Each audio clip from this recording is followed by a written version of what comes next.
আপনি কি জানেন স্বয়ং আল্লাহ তাআলা দাঁড়িয়ে থেকে কার বিবাহ পড়িয়েছিলেন?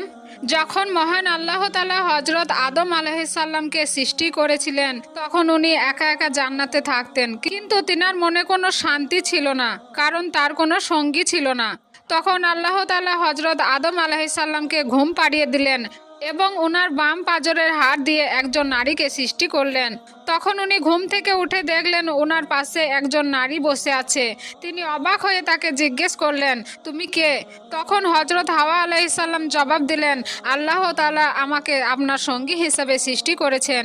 তিনি হাওয়া আলাইহিসসালামকে ধরতে চাইলেন, কিন্তু ফেরেশতারা বাধা দিলেন এবং বললেন, প্রথমে আপনাদের বিবাহ হবে।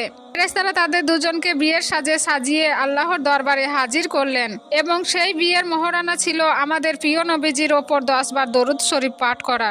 অতএব আল্লাহ তাআলা দাঁড়িয়ে থেকে তাদের বিবাহ দিয়ে জান্নাতে পাঠিয়ে দিলেন।